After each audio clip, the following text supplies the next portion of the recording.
NABJ moderator and political writer Eugene Daniels, he noted that the Democratic presidential nominee has supported Democratic calls on President Joe Biden to create a commission to weigh in on slavery reparations initiatives. Kamala Harris also spoke about the black vote in the NABJ interview, and she took a far different approach than President Joe Biden did in 2020. Will Pierce, former senior advisor to Bernie Sanders, he called it just a little bit too late. So Kamala Harris spoke with the National Association of Black Journalists in her second sit-down interview, and the treatment she got was very different compared to the questions Trump faced last month. Listen. You have told 4 congresswomen of color who were American citizens to go back to where they came from.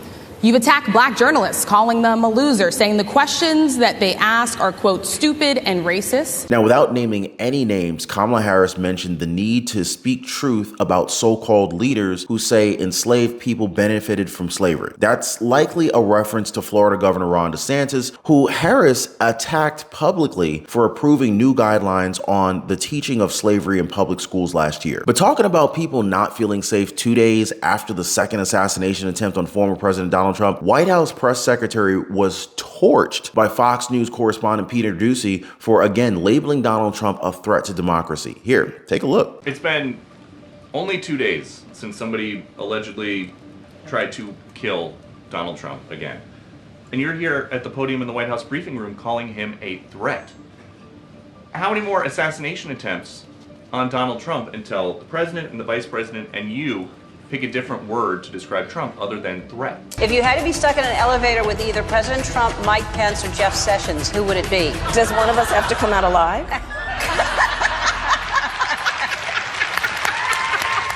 And they laugh about this on TV. But rest assured that the violence is not something that should be laughed about. Peter, if anything from this administration, I actually completely disagree with the premise of your question. The question that you're asking, it is also incredibly dangerous in the way that you're asking it. I will go and take Trump out tonight. Take him out now. Okay. Because American people are watching.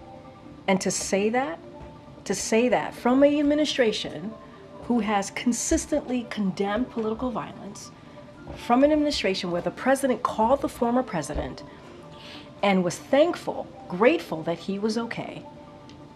I'd like to take him behind the gym if I were in high school. If we were in high school, I'd take him behind the gym and beat the hell out of him. No, I wish we were in high school, I could take him behind the gym. From an administration who has called out January 6th, called out the attack of Paul Pelosi.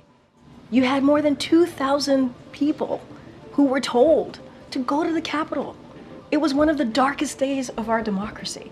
One of the darkest days. There were people law enforcement officers who died because of what happened at the Capitol. And they were there because the former president told them to go there. I mean, I don't know if that's not a threat in our democracy when it was one of the darkest days of our democracy, January 6th, one of the darkest days.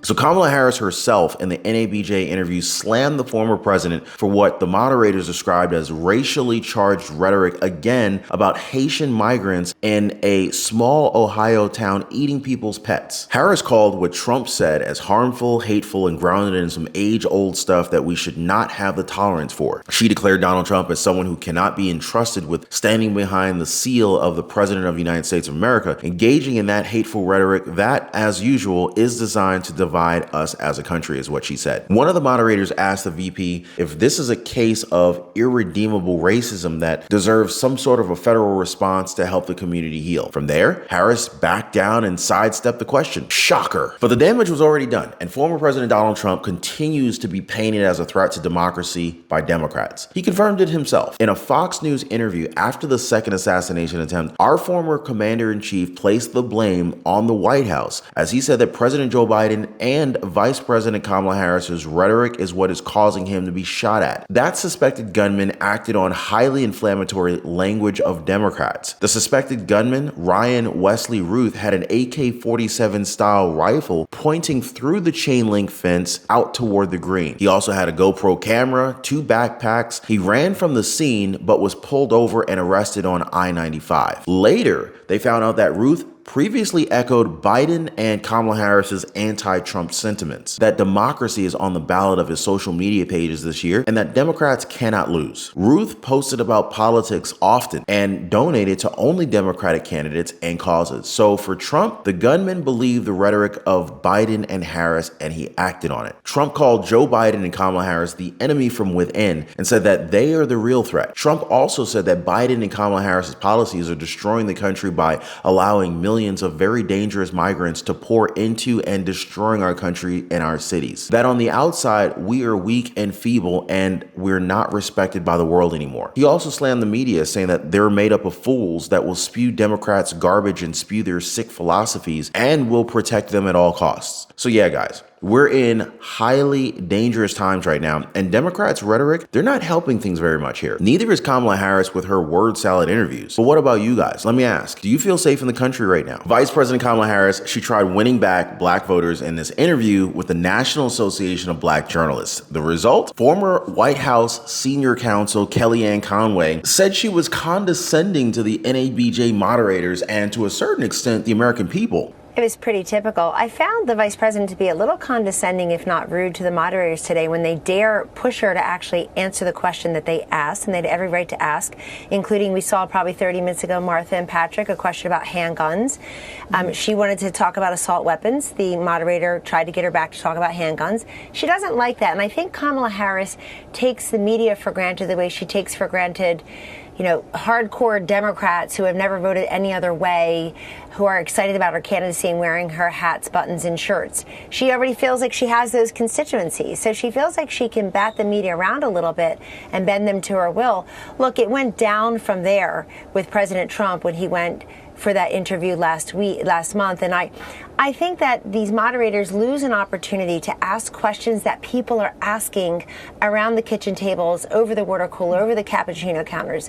And we heard some of that today, but her answers were worse than the questions. I know at least two of those journalists. I think they tried hard, but the fact is her answers were terrible. See, she sometimes talks like a Hallmark card, and not even the kind that sings when you open it. What is this nonsense about she's going to give people, she's going to build cars. She's forcing us to buy electric vehicles. Will the kitchen be in the carburetor? Will the bedroom be in the back seat? I mean, she's done nothing to help. Build Back Better gave $500 billion plus to clean energy and climate stuff. It wasn't about building homes for people. So I think the last part of what President Trump said during the debate stage last week is the most important. And these journalists were echoing it today. You've been there for 3.5 years. You haven't done any of this. We have very little faith that you can do it in the future. Will Pierce, former senior advisor to Bernie Sanders, he called it just a little bit too late. So Kamala Harris spoke with the National Association of Black Journalists in her second sit-down interview, and the treatment she got was very different compared to the questions Trump faced last month. Listen. You have told 4 congresswomen of color who were American citizens to go back to where they came from. You've attacked black journalists, calling them a loser, saying the questions that they ask are, quote, stupid and racist. Why should black voters trust you after you have used language like that?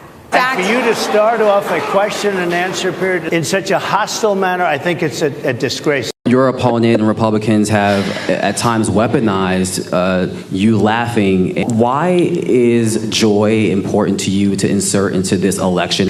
There are some times when your adversaries will try and turn your strength into a weakness. Don't you let them. Oh, how nice. Here to discuss is former executive director for Draft Biden 2016, former senior advisor to Bernie Sanders, Will Pierce. Will, it's good to see you again. I guess my question is, black folks, we got real issues in the country right now. It's not just being soft, but not asking any of the questions that impact us on a day-to-day basis. Right? Lawrence, it's just ridiculous. I think we've seen more hard-hitting questions asked in a high school class president election. They had a chance of one of the first interviews with Kamala Harris in this election, and they asked softball questions that basically just made it seem like it was more of a campaign event rather than a hard-hitting interview.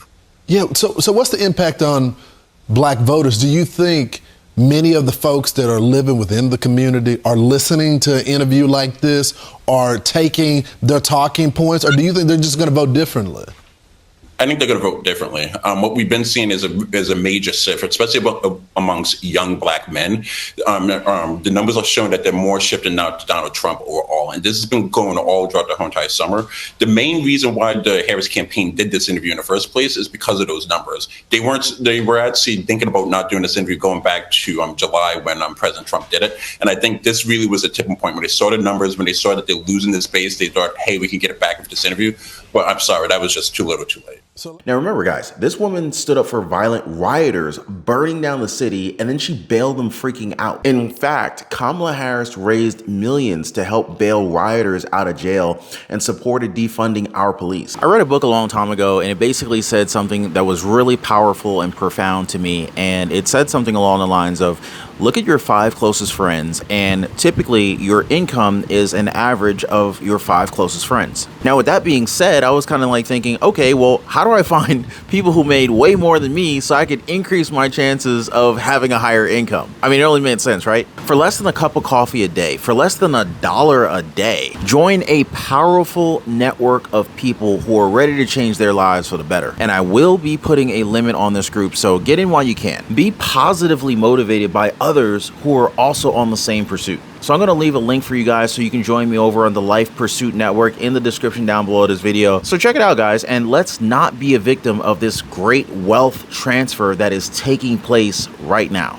Kamala Harris also spoke about the black vote in the NABJ interview, and she took a far different approach than President Joe Biden did in 2020. Because if you guys remember, President Joe Biden, he said during the 2020 campaign, if you have a problem figuring out whether you're for him or for Trump, then you ain't black. So basically, you're turning in your black card if you happen to vote for Donald Trump. Well, guess I ain't black. Now, of course, that definitely did not go very well for the president, and we're now seeing the impact down the line with the black voters, specifically male black voters really starting to come together under Donald Trump. Harris, however, she said that she expects to have to earn the black vote, particularly black men. The vice president said that it's very important to not operate from the assumption that black men are in anybody's pocket. Yeah, well, that's probably the first smart thing she said in the last 3.5 years. Then again, if she loses, many say that she's going to be Asian again. I guess what I'm really trying to say here, guys, is more than race and identity, what voters are really looking for, they're looking for concrete solutions to their problems.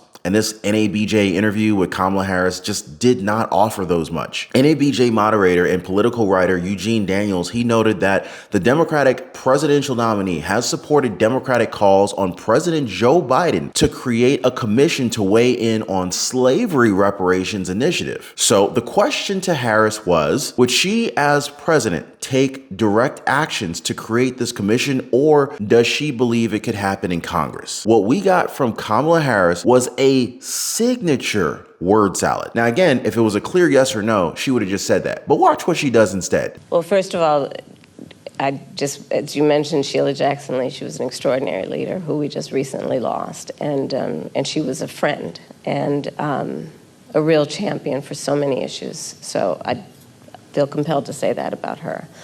On the issue of what we need to do going forward. Look, first of all, we just need to speak truth about history in spite of the fact that some people would try and erase history and try and teach our children otherwise. We need to speak truth about the generational impact of our history in terms of the generational impact of slavery, the generational impact of redlining, of Jim Crow law. I could go on and on and on. These are facts that have had impact. And we need to speak truth about it. And we need to speak truth about it in a way that is about deriving solutions. And frankly, I think that we, and part of that is studying it to figure out exactly what we need to do. But part of what we can do right now is, for example, what I'm talking about in terms of building an opportunity economy. So yeah, guys, did you get anything from that? Now, honestly, guys, it was a simple yes or no answer, and we got a resounding non-answer. I feel dumber after listening to her. Now, to quote the VP, these are facts that have impact, and we need to speak truth about it in a way that's about deriving solutions. Harris, as a senator, co-sponsored a bill to authorize the creation of a federal committee to study the history of U.S. slavery and examine possible reparation payments to Black Americans. But now, the Democratic presidential candidate, she's not making any promises. promises. Instead, she said she's not discounting the importance of any executive action, but ultimately Congress, because if you're going to talk about it in any substantial way, there will be hearings, there will be a level of public education and dialogue. And when all else failed, she resorted to throwing mud at Republicans. Now, without naming any names, Kamala Harris mentioned the need to speak truth about so-called leaders who say enslaved people benefited from slavery. That's likely a reference to Florida Governor Ron DeSantis, who Harris attacked publicly for approving new guidelines on the teaching of slavery in public schools last year. On the Middle East, Kamala Harris called again for an end to Israel's war against Hamas in Gaza. Now, without mentioning the name of the terrorist group that started the conflict and only saying that a ceasefire deal must be done immediately. She also mentioned her vision for Gaza, that there be no reoccupation of Gaza, that there be no changing of the territorial lines in Gaza, that there be an ability to have security in the region for all concerned in a way that we can create some stability. But there wasn't a clarification on who she thinks should control the Palestinian enclave in the absence of the Israeli force. Harris also made a mistake when recounting that 1,200 Israelis and some Americans were slaughtered by the jihadist group on October 7th, when in fact, the U.S. officials have said that at least 40 U.S. citizens lost their lives in the atrocity and included those deaths in the estimation of nearly 1,200 fatalities. She reiterated that the White House line that far too many innocent Palestinians have been killed in the war and recommitted the United States to the long-standing goal of a two-state solution. Israelis have security and Palestinians in equal measure have security, have self-dimension and dignity. But I doubt that's going to be making Israel very happy. I mean, remember guys, a vocal minority of Israeli critics based in key states like Michigan, which has the largest Arab population in the United States, actually encouraged voters to write uncommitted in party primaries earlier this year. Israeli Prime Minister Benjamin Netanyahu, he has said as well that a two-state solution and a ceasefire are at odds with the Jewish state rights to defend itself against Hamas, Hezbollah, and other proxies of its main enemy, Iran. To that, Harris has voiced her support of a pause that the United States put on 2,000-pound bomb shipments to Israel back in May. She said that there is some leverage that they have had and used, but still, approximately 100 hostages are still believed to be held alive by Hamas, and this is after 6 Israeli captives, including American Hirsch Goldberg, Poland, were found dead in a Hamas tunnel under the city of Rafah. Now remember guys, while Harris is gunning for the top spot in the White House, she's already the freaking vice president of the country. So what exactly are they going to do about this right here and right now is my question. Now, from what I've read, Secretary of State Antony Blinken traveled to Egypt just a few days ago to continue pressing for negotiations, but will not be visiting Israel, meaning a deal's probably not imminent. So yeah, guys, I think that we're starting to get the picture of just how badly that NABJ interview went for the vice president. Some have even mentioned how Harris's voice sounded odd, kind of like she needs to go back to bed. Other people are saying, is this really Kamala Harris or is this a clone? Well, they do like talking about joy in their campaign. Some people, they like to find joy in alcohol. You know what I mean? And guys, we're not even at the most controversial part of the NABJ Harris interview. That's coming later in this video, so don't go anywhere, guys. But first, I just want to give you guys a quick, big thanks for sticking with me, for sticking with us so far, and an even bigger thanks for lighting up the like button, guys. You're really helping us out a lot to get our content to even more folks out there where more like-minded people can find us. Now, speaking of, guys, do not forget to hit the subscribe button and hit that notification bell. That way you don't miss out on future videos and content. All right, so in the next part of the NABJ interview with Kamala Harris, the moderators turned to the second assassination attempt made on Donald Trump's life over the weekend. So Harris indicated that she spoke to Donald Trump after the close call to check on him. Now, according to Kamala Harris in her interview, in a democracy, there's no place for political violence. We can and should have healthy debates and discussions and disagreements, but not resort to violence to resolve those issues. They asked her what she thought of the Secret Service and their capability to protect her. That's when things got a little bit weird as Kamala Harris started talking about the fact that there's far too many people in our country right now who are not feeling safe. She mentioned Project 2025 and Don't Say Gay laws. They asked her if she felt safe with the Secret Service, but her answer was that members of the LGBTQ community don't feel safe right now. Immigrants or people with an immigrant background don't feel safe right now. Women don't feel safe right now. She eventually confirmed that yes, she feels safe, but she had to take us all around the neighborhood, through the bushes, cut through some people's yards before actually answering the question. That's typical word salad Kamala Harris, isn't it? Well, Donald Trump's closing statement at the presidential debate has struck a chord with TikTokers all over the world. The video posted by ABC News official TikTok received over 1 million likes and a staggering 17 million views. And that number continues to climb. Trump's remarks is a question that voters will likely be thinking about before they cast their ballot. Watch. So she just started by saying she's going to do this, she's going to do that, she's going to do all these wonderful things. Why hasn't she done it? She's been there for 3.5 years. They've had 3.5 years to fix the border. They've had 3.5 years to create jobs and all the things we talked about. Why hasn't she done it? She should leave right now, go down to that beautiful White House, go to the Capitol, get everyone together and do the things you want to do, but you haven't done it and you won't do it because you believe in things that the American people don't believe in. You believe in things like we're not going to frack. We're not going to take fossil fuel. We're not going to do things that are going to make this country strong, whether you like it or not. Germany tried that, and within 1 year, they were back to building normal energy plants. We're not ready for it. We can't sacrifice our country for the sake of bad vision. But I just ask one simple question. Why didn't she do it? 24 million views last I saw it on TikTok. Even President Biden showed signs of leaving the party as he briefly wore a Donald Trump hat in Pennsylvania. Oh, sure, I'll go. Huh? Yeah. You remember your name? I don't remember my name. I'm slow. You're an old part. You're an old part. Yeah, I know, man. I'm an old guy. And you're an old part, right? I know you would know about that. What? About being old. Oh, I know. All right. I'm a young timer. Huh? He reminds me of the guys I grew up with. There was always one in the neighborhood. Yeah. Well, I'm the only one. There you go, man. I need that hat. You want my autograph? Hell no. You know my name. Come on. I ain't going that far. Yeah. You said you would do a selfie. There he goes.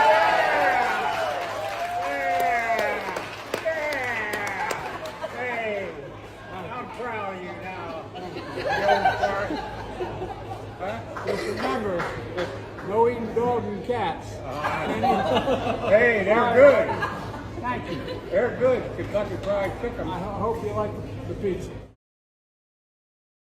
I mean, blink twice if you're being held against your will, Joe. No joke, the moment felt like a cry for help from the president. Don't you guys think? I mean, maybe he really is in trouble with his party. Some people say that with President Biden signaling some serious hate for Kamala Harris and the Democratic higher-ups for replacing him. More on that later. But yeah, everything seems to be going wrong for the Democratic Party ever since the presidential debate with former President Donald Trump and Kamala Harris. I mean, sure, you've got their mainstream media spinning the news that Kamala Harris won the debate on ABC, but Reuters admitted that their own group of undecided voters remain unconvinced that the Democratic vice president was the better candidate. Reuters interviewed 10 people who are still unsure about how they're going to be voting in the November 5th election before they watch the debate. And guess what, guys? 6 said afterward that they would now either vote for Trump or they're leaning toward backing him. 3 said that they would now back Harris, and 1 was still unsure how he would vote. Now, this is really big, guys, especially considering exactly how tight this race is between Kamala Harris and Donald Trump. The election will likely be decided by just tens of thousands of votes in just a handful of battleground states, many of whom are swing voters like the undecided voters who spoke to Reuters. So Harris is definitely not making a good impression on voters. Among the 10 interviewees from Reuters, 5 said they found Harris vague during the more than 90-minute debate on how exactly she planned to improve the United States economy and to deal with the high cost of living, which is a very top concern for voters. Not to mention the weekend before the debate, a New York Times Siena College opinion poll showed that more than a quarter of likely voters feel that they do not know enough about her, in contrast to how well they know Donald Trump. The Trump converts actually said that they trusted Trump more on the economy, even though all of them said that they did not like him as a person. And hey, like Trump said, like him or hate him, you still gotta vote for him. It's not about being his best friend. Do you like the policies or not? Do you like the current state of the economy or not? Were your finances better before Kamala Harris and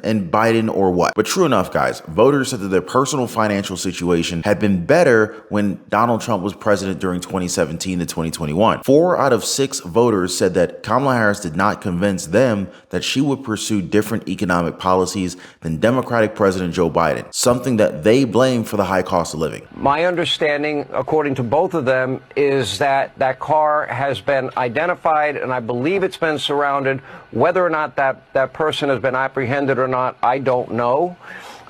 This happened in a matter of seconds. A little more color, a little bit more details on this is that when they got on top of the president, immediately what is called a fast cart that I believe has steel reinforcement and protection was able to whisk the president away. And then the Secret Service immediately sprung into action. This is by far the most insane presidential election year for our country. Imagine having 2 assassination attempts on the same guy that the left wants you to punch. The violent rhetoric against Donald Trump has gotten to a point where government officials, even the president and the vice president, are saying Trump needs to be taken out. Now, as you guys might remember, Trump talked about the first assassination attempt once during his debate with VP Harris. And what happened there? The moderators cut him off. I guess they're afraid that he'd come in with the truth. They wanted us to forget about what happened. They wanted to cover it up, folks. They didn't want the first assassination attempt discussed during the presidential debate between Kamala Harris and Donald Trump on ABC. That it is the Harris-Biden administration who has weaponized the justice system here. They've also incited violence against him multiple times. I mean, they've done it so frequently that there's an entire compilation of it. I just don't even know why there aren't uprisings all over the country. Maybe there will be. There needs to be unrest in the streets for as long as there's unrest in our lives. You got to be ready to throw a punch. Well, you have to be ready to throw a punch. Donald Trump, I think you need to go back and punch him in the face. That I thought he should have punched him in the face. Feel like punching him. This is the exact same rhetoric that the left has been pushing for the past few years. And you guys might remember that Vice President Kamala Harris did the exact same thing during their ABC debate. She pushed a lie about the former president, and he's somehow the guy who's asking for all this. Donald Trump, the candidate, has said in this election there will be a bloodbath if this and the outcome of this election is not to his liking. Let's turn the page on this. Let's not go back. Let's chart a course for the future and not go backwards to the past. Let me just follow up here. It was a different term, and it was a term that related to energy because they have destroyed our energy business. That was where bloodbath was. Anybody else notice how David Muir just ignored Kamala Harris's lie? No fact checking for her. He knows for a fact that the bloodbath Donald Trump was referring to was not literal. In fact, let's go ahead and play the entire clip to give us context as to what Donald Trump was really talking about here. They think that they're going to sell those cars into the United States with no tax at the border. Let me tell you something to China. If you're listening, President Xi, and you and I are friends, but he understands the way I deal, those big monster car manufacturing plants that you're building in Mexico right now, and you think you're going to get that, you're going to not hire Americans, and you're going to sell the cars to us. No, we're going to put a 100% tariff on every single car that comes across the line, and you're not going to be able to sell those cars. If I get elected, now if I don't get elected, it's going to be a bloodbath for the whole, that's going to be the least of it. It's going to be a bloodbath for the country. That'll be the least of it. But they're not going to sell those cars. But the left and mainstream media, they'll have you believe that Donald Trump is the one that's pushing for violence, that Trump is the guy that's standing between chaos and peace. But why is Trump the only presidential candidate that's getting shot at? Now, don't get me wrong, guys. No one should be getting shot at. But the message that's been propagated for years is that Trump is evil and he will bring war and pain to the United States, and that he's a threat to democracy and all this other crap. Do any of you guys believe this narrative? Now, we're sure to get more information about this recent second shooting as the days go by, but it's extremely disappointing that they got this close to him. But of course, you got to get a word from Donald Trump himself. This guy is now in his 3rd life, so it's important to know what he's thinking. In an email sent to his fundraising list after this attempt on his life, Trump confirmed that he was safe. He added that nothing will slow me down. I will never surrender. That last part was in all caps, by the way. Now, at this point, we've been informed by law enforcement officials that at least one suspect is in custody. And just to kind of get this out the way, the first thing that Donald Trump did when he got back to the clubhouse was check on everybody. He wanted to know if everyone who was with him was safe. And I think that really speaks volumes about his character because the left has painted him as a selfish narcissist. AOC even said that Donald Trump would sell out the country for a mere dollar. Do you really think that AOC is right in her assessment of former President Trump? Now, all of this is happening as Kamala Harris is struggling in the polls, even though they want you to believe that she won the debate. Now, if you want more content like this, I have another video that I highly recommend. There we show footage of Trump alleged gunman Ryan Ruth talking about the fight between good and evil, plus big names like Vivek Ramaswamy and Hillary Clinton weighing in. That's right, guys. Yes. Talk about good and evil, right? Definitely check that one out after this one, guys. Again, appreciate you guys watching. Thanks for hitting the like button and subscribing, and I'll see you guys next time.